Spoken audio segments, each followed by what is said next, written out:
अस्सलाम वालेकुम नाज़रीन। हाई कोर्ट में इस वक्त हम मौजूद हैं और खालिद यूसुफ साहब हमारे साथ मौजूद हैं, पाकिस्तान तहरीक इंसाफ के वकील हैं। सर बताइएगा कि एक तो इमरान खान की जो पाबंदी के हवाले से आज आई थिंक हियरिंग थी और इसके अलावा और क्या क्या मामला थे, ज़रा नाज़रीन को बताइएगा। देखिए, इस वक्त तीन बड़े अहम इश्यूज हैं जो हमारे सामने, जिनको हम एड्रेस करने की कोशिश कर रहे हैं। सबसे पहले खान साहब की सेहत के हवाले से, उनके मेडिकल के हवाले से है। दूसरा, उनकी फैमिली से मुलाकात। तीसरा, उनकी वकला से मुलाकात। तो सबसे पहले मेडिकल की जो पटिशन हुई आज, उसकी समाअत हुई है जस्टिस मियां गुल हसन औरंगजेब साहब की अदालत में। जेल हुकाम आज पेश हुए हैं। उसमें हमारी गुजारिश ये थी कि जो खान साहब के गुज़िश्ता 20 साल से मेडिकल करने वाले जो डॉक्टर्स हैं, जो शौकत खानम से हैं, तो उनको रसाई दी जाए और एक शेड्यूल बनाया जाए 15 दिन का, कि हर 15 दिन बाद वो रेगुलर बुनियाद पर चेकअप करें। तो उसकी आज समाअत हुई है और बड़ी अच्छी समाअत हुई है। अदालत ने जो जेल हुकाम का रवैया उसको गैर तसल्ली बख्श करार दिया है और जेल हुकाम का जो चेकअप है डॉक्टर्स का, जेल डॉक्टर्स की जानब से, उसको भी गैर तसल्ली बख्श कहा है। ज़ाती मौलजीन की मौजूदगी में उनका गैर तसल्ली बख्श कहा है और उस पर फैसला महफूज कर लिया गया। वो फैसला जैसे अब ऑर्डर जारी कर दिया जाएगा। उसके अलावा जो दूसरी थी हमशीरा की मुलाकात, फैमिली की, खान साहब की, उसमें आज पटिशन मूव की हुई थी हमने इस्लामाबाद हाई कोर्ट में। वो उसमें समाअत हुई है।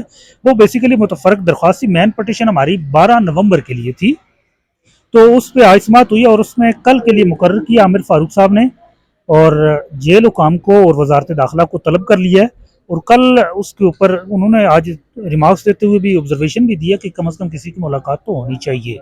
तो उस पर कल फिर समाअत है। फिर तीसरी थी वकला की मुलाकात के हवाले से। वो जस्टिस सरदार एजाज साग साहब के पास उसकी समाअत हुई है। उस पर भी कल के लिए जेल हुकाम को तलब कर लिया गया है।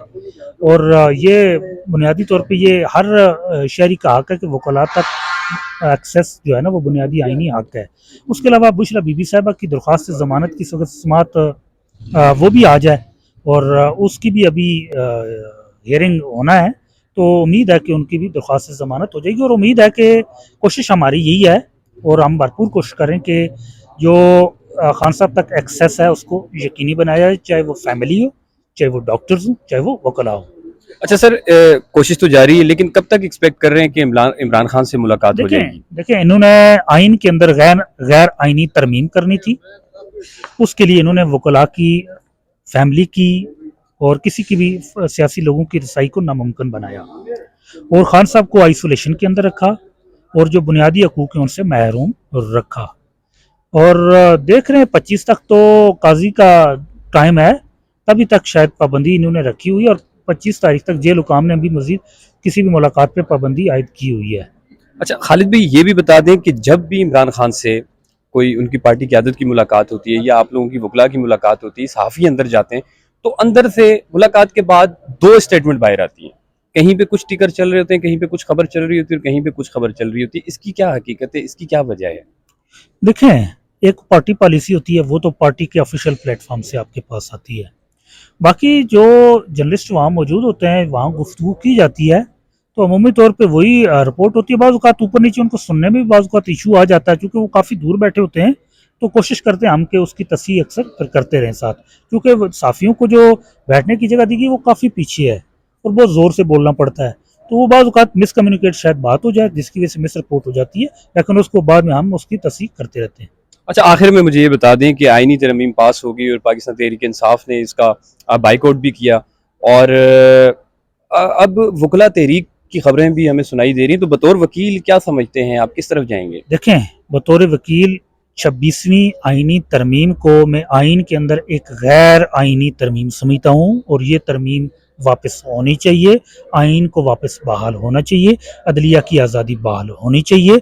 ये गैर आइनी तरमीम करते हुए प्राइम मिनिस्टर को अख्तियार दे दिया गया है कि वो वज़ीर आज़म हाउस के अंदर बैठ के सुप्रीम कोर्ट को रेगुलेट करे। उसको इतनी एक्सेस दे दी गई है। अब फिर अदलिया जो है वो पिलर ऑफ द स्टेट के बजाय पिलर ऑफ द एग्जीक्यूटिव बन जाएगा, जिससे इंसाफ की फराहमी नामुमकिन हो जाएगी। और जब अगर अदलिया जो है वो जब भी एग्जीक्यूटिव के अंडर आती है या उनकी मरहून मिन्नत होती है, फिर उसके अपने फंक्शंस जो है वो बहुत मुतासर होते हैं। अच्छा आखिरी एक सवाल और मेरे जहन में आ गया कि कल जो खुसूसी कमेटी ने ज़ाहिर है जस्टिस मंसूर अली शाह जो है वो टॉप 3 में सीनियर तरीन थे, लेकिन याहिया अफरीदी को उन्होंने देखें नामजद देखें किए, मैं तो इसके आपको बात ऊपर दूं, देखें जो तरमीम की गई है ये सिरे से गैर कानूनी है, ये गैर आईनी है, इस तरमीम को ही ख़त्म होना चाहिए। इसके से आगे इस गैर आईनी तरमीम के नतीजे में जो भी इन्होंने काम कर रहे हैं ये नहीं होने चाहिए, सुप्रीम कोर्ट को नहीं छेड़ना चाहिए, जैसे चल रही है उसको उसी तरह चलने देना चाहिए था। Thank you.